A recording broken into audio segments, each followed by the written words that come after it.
Hello, everyone, and welcome to the Rundown.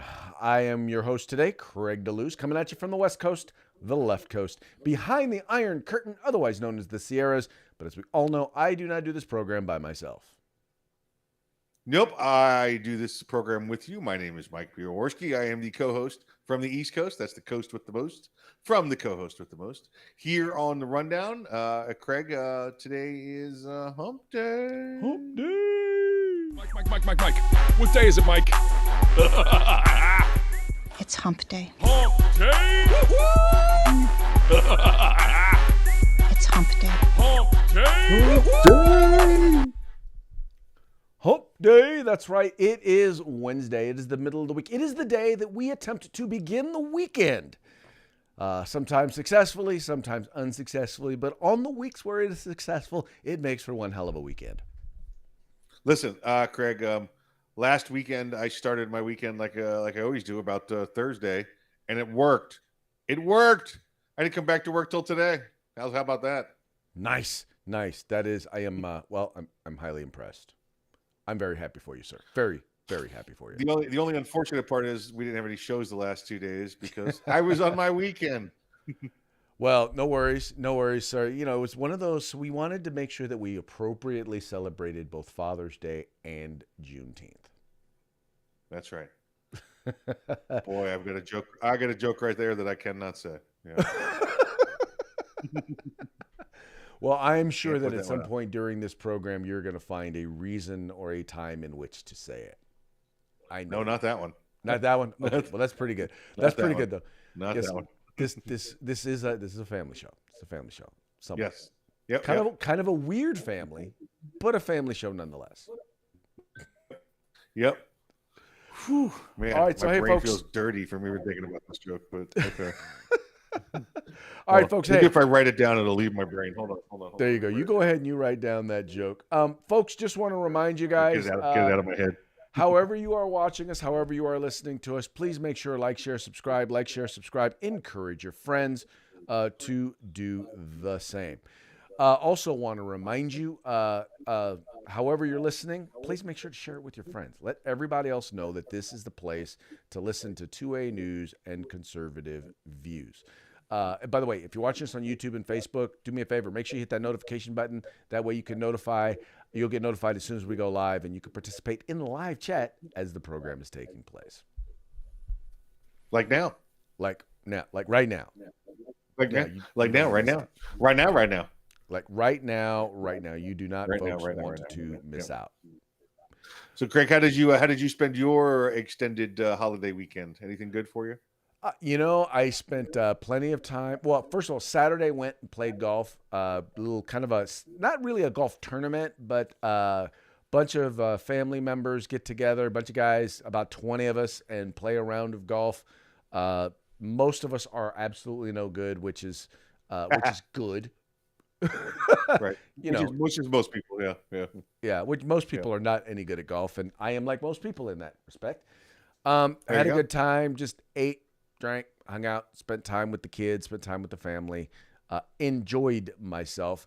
Monday, other than doing the program, I actually had to get some work in because, not everybody recognizes Juneteenth as a holiday, so still had to Yeah. get some work in, which I obviously didn't mind. Yeah. You should have seen me at the bank trying to get some cash. Yeah, that was fun. Good luck with that. Yep. How about yourself?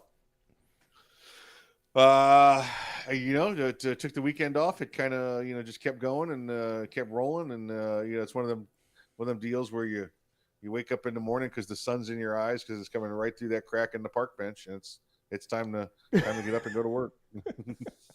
Right through that crack in the park bench. Got it. Yep.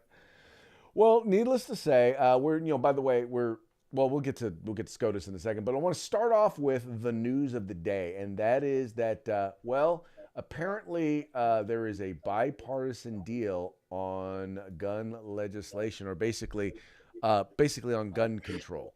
Now, mind you, I don't think the majority of this particular bill has anything to do with guns, but there is gun control involved in it.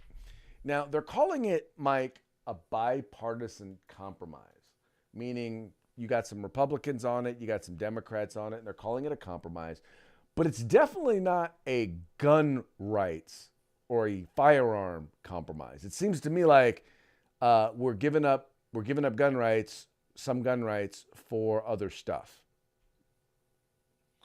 You know, Craig, the battle cry is right. We have to do something. We have to do something. And after reading through this, they did something.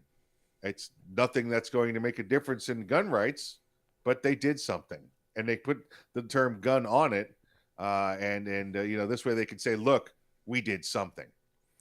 Right, exactly. So a lot of this bill is a lot of it is funding for mental health. Mental health interventions, which once again, I'm not saying is a bad thing. I'm saying that this should have been something that we all agree on. I don't see how that is a quote unquote compromise. That's something that everybody should have really kind of agreed with.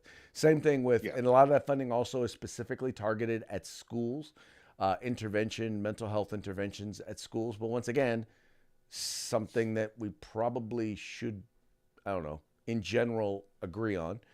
But where something was given up had to do with the fundamental right to keep and bear arms. And one of the things that they're doing is they're funding grants to states that either have and are implementing or are seeking to implement these laws. And by the way, here's what I hate about this. I hate about the way they release this language, right? Now in California, you can go on the website and you can see what they call today's law is amended. So you can read what the current law is and you can see where the changes are, right? When the language that they reduced is literally just, okay, strike this, strike that. And you can't really read it in context. So you have to read the bill and then go back and read the law and then look at the bill and then look at the law in order to determine exactly what this bill does. Yes. How wrong is that? Well, listen, intentionally done that way to make it more difficult for you to find out what actually is going on, right? To make your life difficult if you actually want to be one of those people to read what the new law is, but then I have to go read the old law. Now I have to superimpose one over the other and line through and X out, and it's meant to make it more difficult for you to figure out what's going on. Craig, I looked at this like you did, and there's one or two tiny things that may affect gun control, but so minute, having nothing to do with, by the way, mass shootings, right?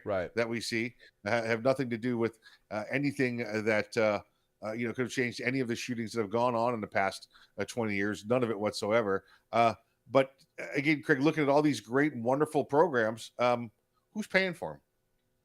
Oh, we are. And probably this money is, by the way, a lot of this money in some states is going to come out of taxpayer dollar or gun owners' dollars. Like, for example, in California, we pay money that's supposed to go to a background check, pay for the cost of the background check, but that's not what it goes for. It actually goes into gun confiscation programs and stuff like this. What I wanted to point out was one of the issues included in this bill had to do with red flag laws and their funding of programs, either implementation or whatnot, of red flag laws. Now, bonus money. They're going to give out bonus money. If you do it like this, we'll give you more money. Right. So if you look at this one, they're talking about implementation of state crisis intervention court proceedings, right? Related to programs or initiatives, including but not limited to mental health courts, okay, drug courts, okay, veterans courts, okay. And now here's the other one. Extreme risk protection order programs, which must include at a minimum. So they're like, oh, we're going to set a standard. Pre-deprivation and post-deprivation due process that prevent any violation or infringement of the Constitution of the United States.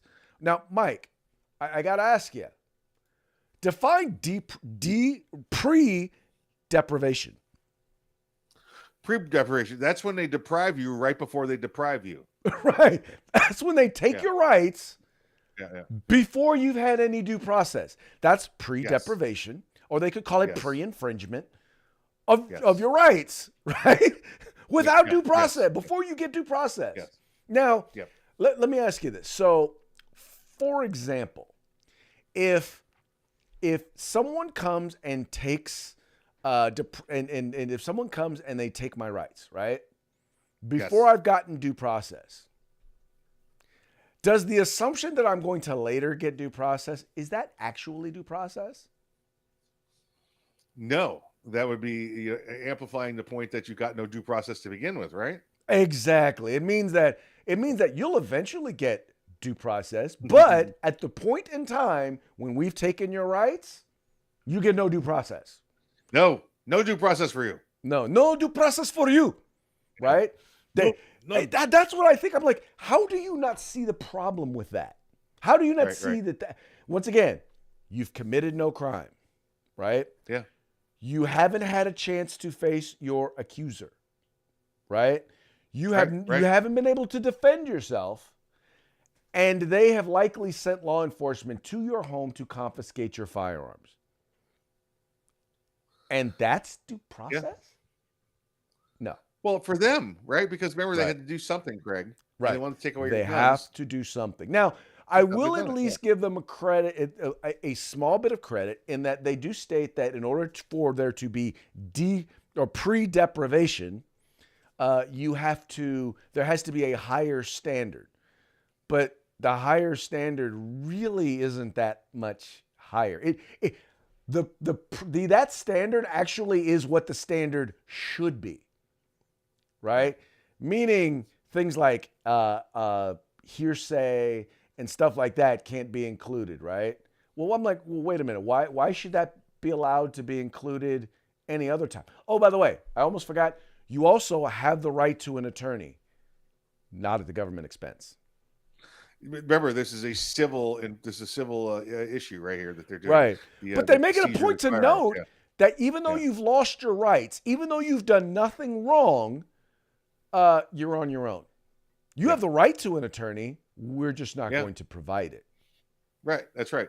And you're just not going to be able to afford it. So right. There you go. And by the way, that includes when it comes to getting your guns back. Yeah. Yep. Which is why we've noticed, if you guys, which is why we know, according to the Firearms Policy Coalition in California, a majority, if not 80%, majority 80%, I forget what the most recent number is, of people who have gone to court, been determined they shouldn't have lost their rights, never got their guns back. Yeah, many agencies are not going to give them back no matter what. We know this. Yes, but they don't care about any of that. So, folks, this bipartisan deal that they have announced, John Cornyn, who is leading the way for the Republicans. You also have Senator Tom Tillis of North Carolina. Folks, these folks need to know, and they need to be communicated to. We need to let them know that, I get that the Second Amendment is not that big a deal to you and you wanted to strike a compromise, but you don't get to take our rights. You don't get to compromise our rights, right? You don't get to compromise our right to keep and bear arms just so that you can say you did, quote unquote, something. Once again, in order to support something, Mike, that we probably all should agree on, like straw purchasers, right? For those of you who don't know, straw purchasers are when you buy a gun for someone who wasn't supposed to have a gun, and you give it to them. I thought that was already illegal. Yeah, exactly. These ones that we already have out there that don't exist, ones that might make a difference. These are ones that we should be taking a look at. Things that, how about enforcing what happens when you fail a background check? How about when you're a felon applying for a gun, instead of having less than 1% of those cases being followed for conviction? How about we do something about the actual laws we have on the books that might stop gun owners from, looking like the bad guys just for owning guns? Let's go after some criminals for now. Let's try that once in a while.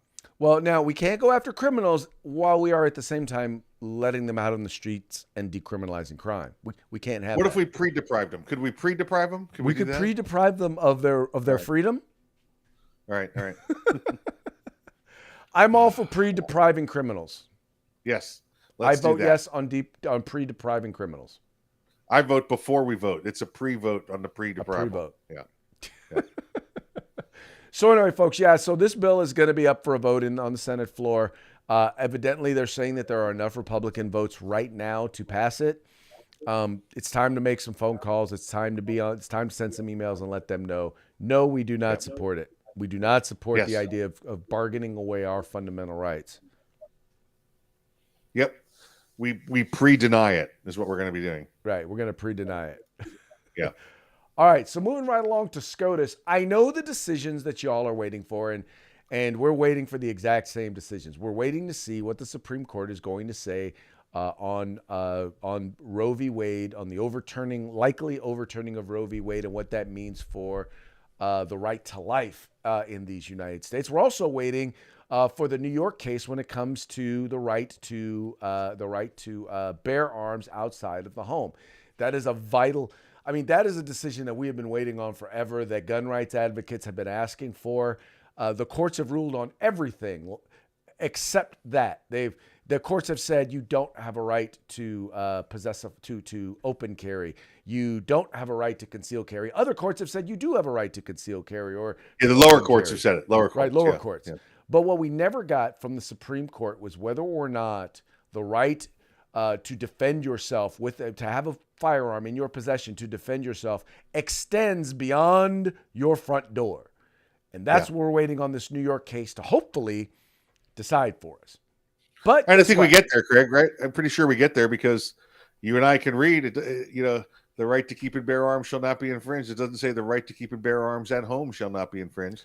It's not a privilege that my home gets to exercise. Right. It's a privilege that I get to exercise. So I think we get there. I But think we get there this time. I hope we do. But keep in mind, we're in a country that debates the right to an abortion, which is nowhere in the Constitution, and believe that is an immutable right, with the right to keep and bear arms, which is explicitly written into the Constitution. But yet, well, I think we finally have a Supreme Court that might be looking at it the correct way now. Hopefully so. Now, having said that, that does not mean that no decisions came forth. And there's actually one that is actually a very, very important one. And it has to do with largely with religious freedom. Maine, the state of Maine, actually had a program where the state of Maine doesn't have necessarily public schools in all areas, in particular, secondary schools in all areas. So in areas where there are private schools, they actually funded or paid for students to be able to attend those schools, except that they restricted the ability. In other words, you could not spend that money on religious schools. Well, the Supreme, basically, and what they were citing was the Establishment Clause, basically saying, they will respect the government shall respect no establishment of religion, right? Well, the court overturned that, striking down the ban on using public funds at religious schools. Now, you're wondering, well, if the state isn't supposed to establish a religion, how do they justify this? Well, there's this other thing that's in there called the Free Exercise Clause, meaning you can't prohibit the free exercise thereof.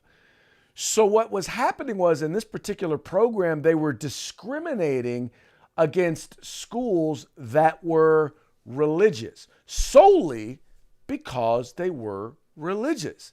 Whether or not these schools actually engaged in indoctrination into a particular religion, they just said, nope, if you are a religious school, you cannot do that.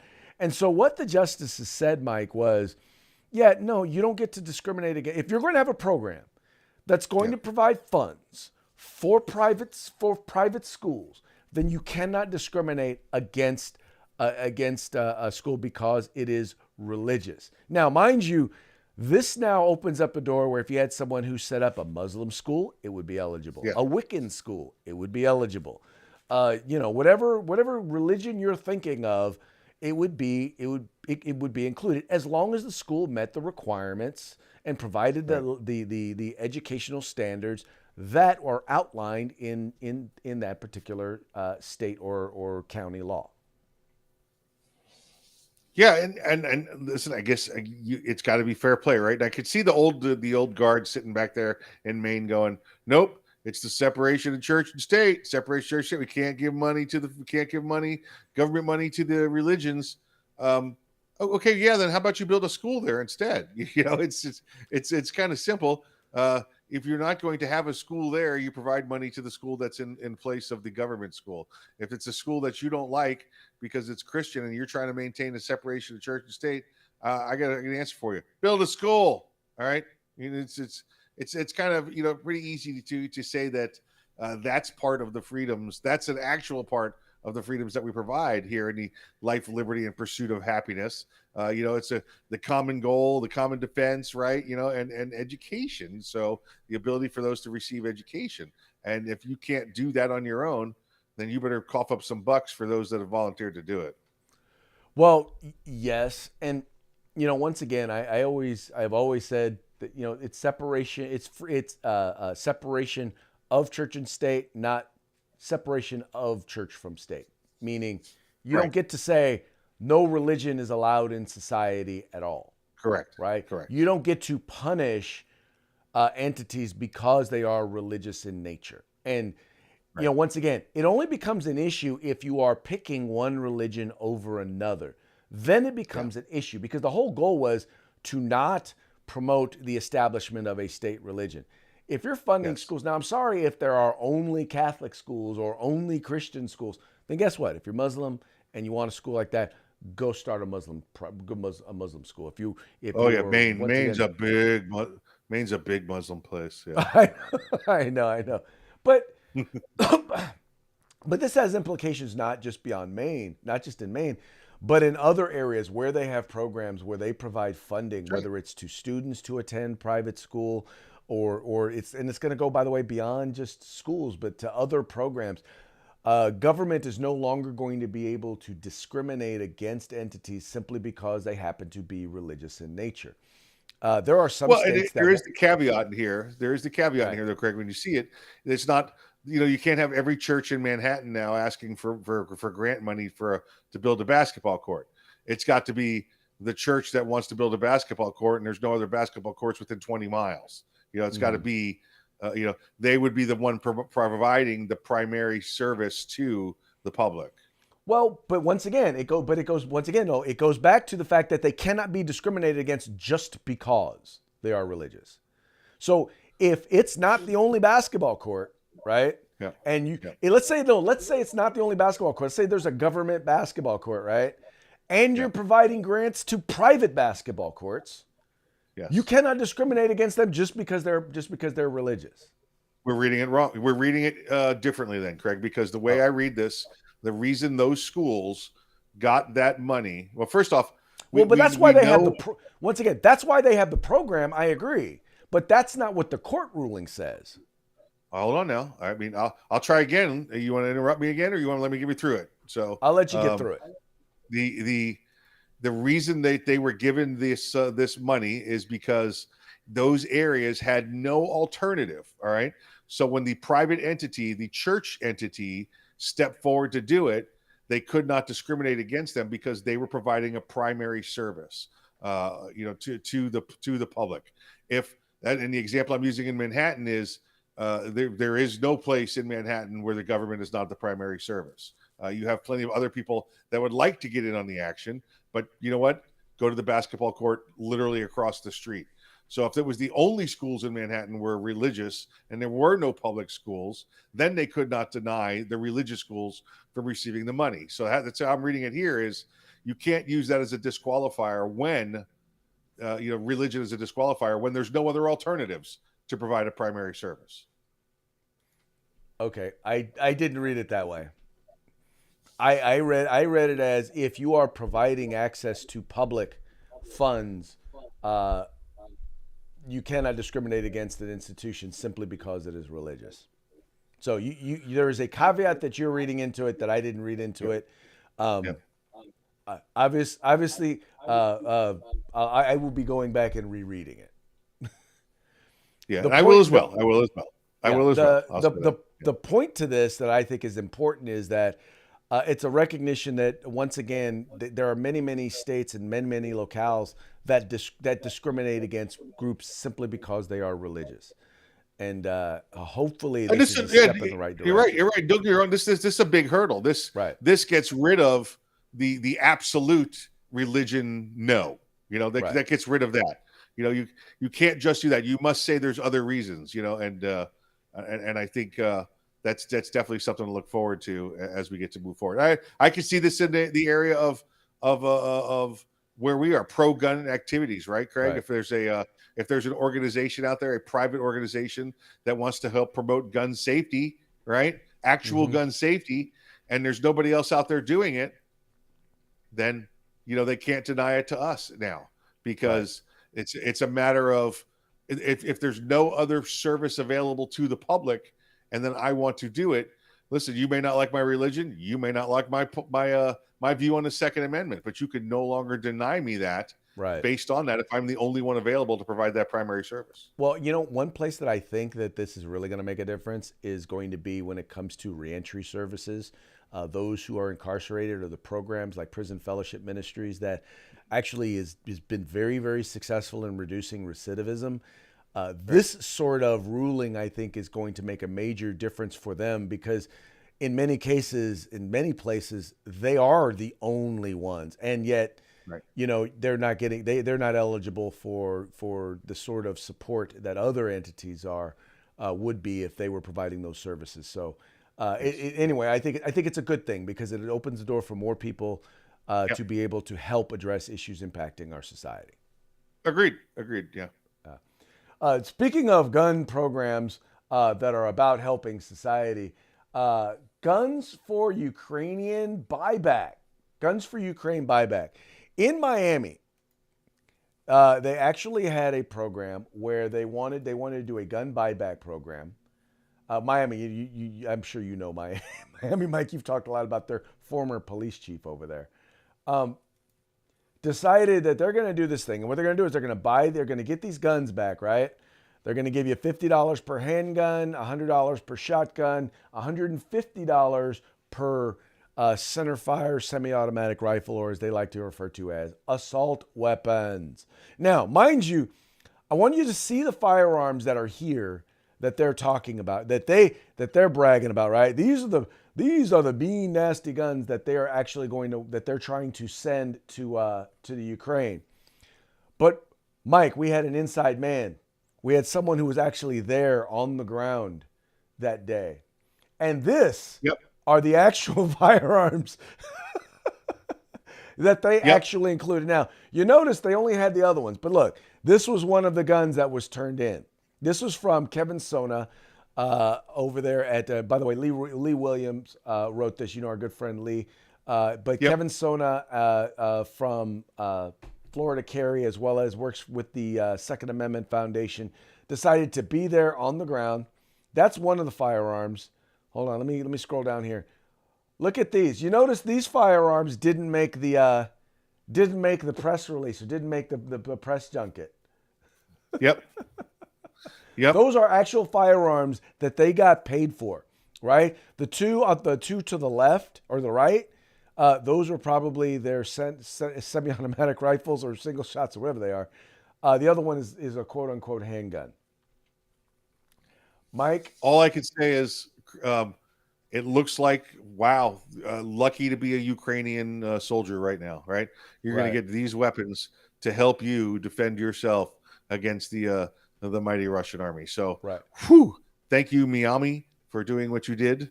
And it couldn't be, the Ukrainians couldn't be more grateful for them sending them your scammed garbage crap guns. So Kevin noted, he noted here, it says that Sona stayed at City Hall throughout the event.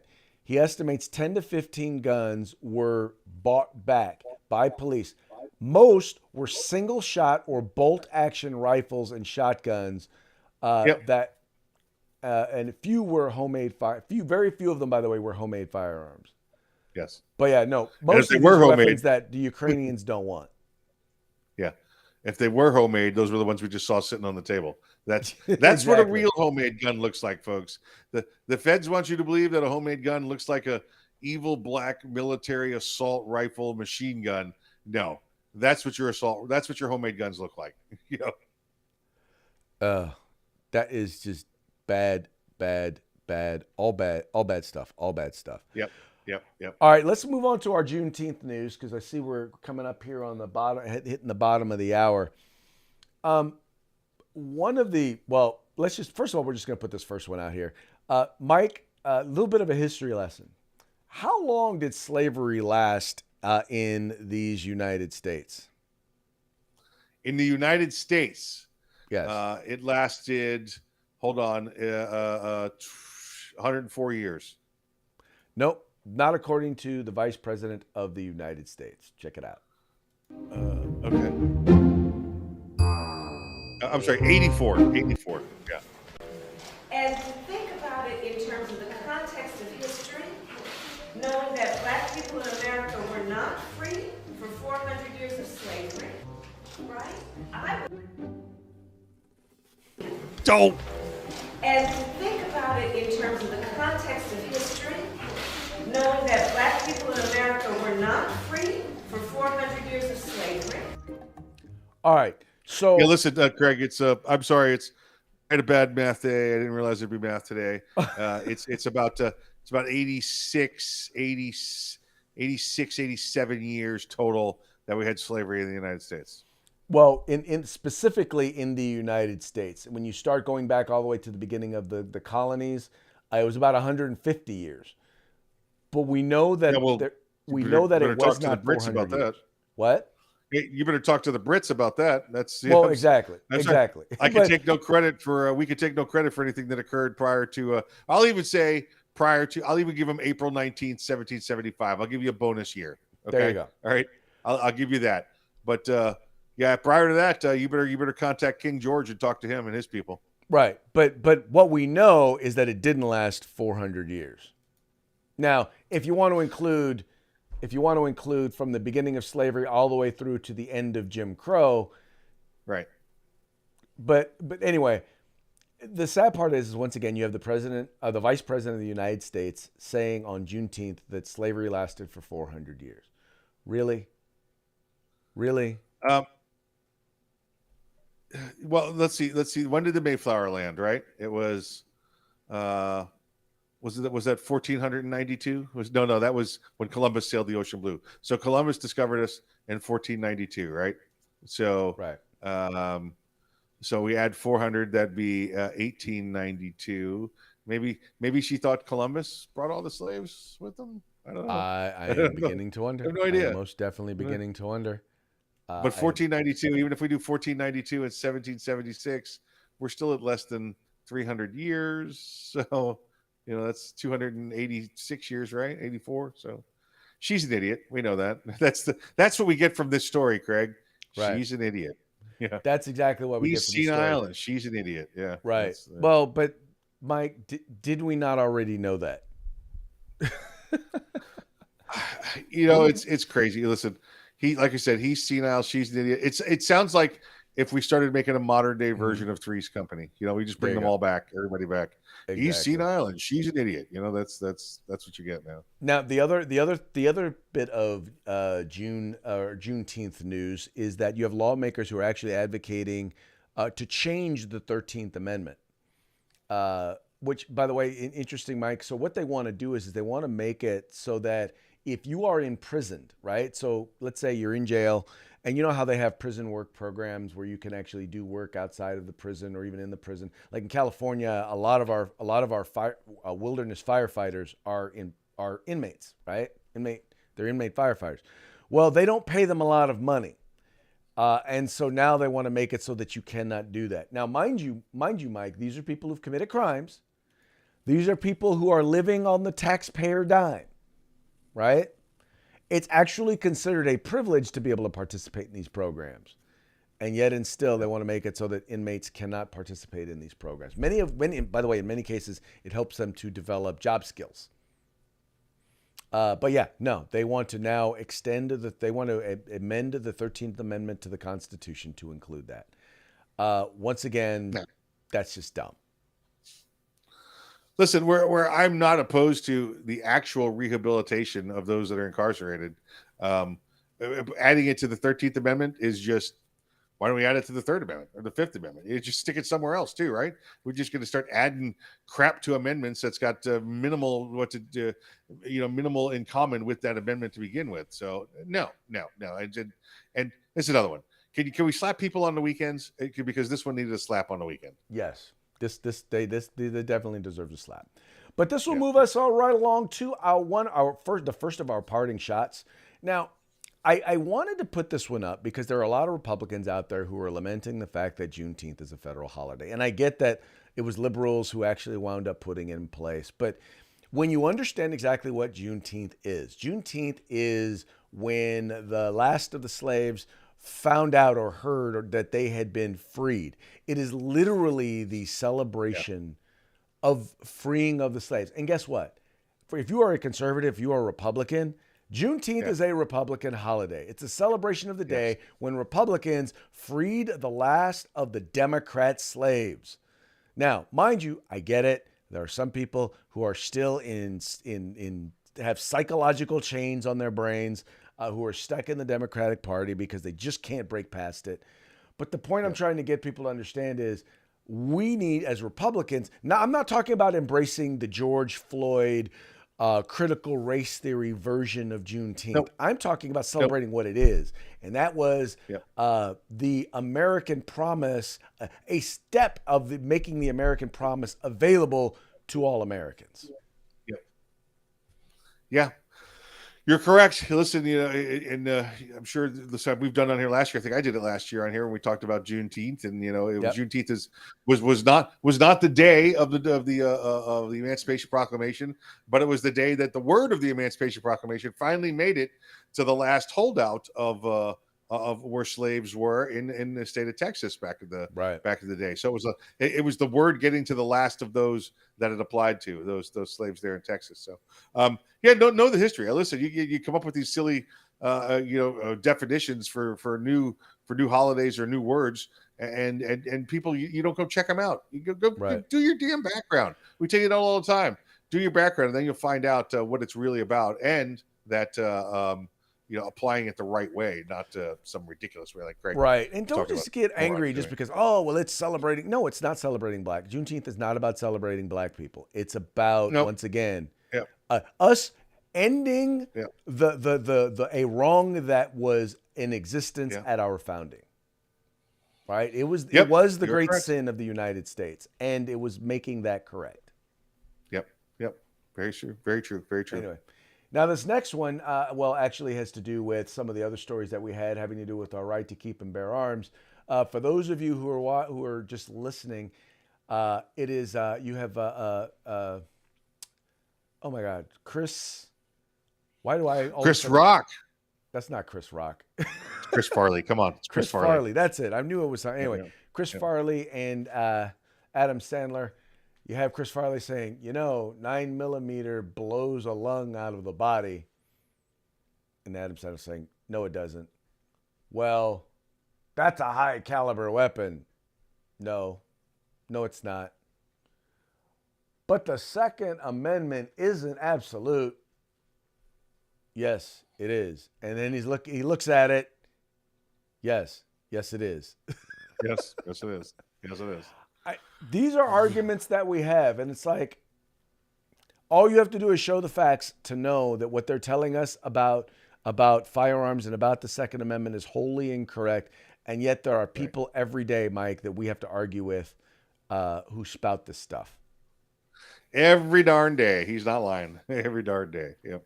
I don't get it, but it is what it is.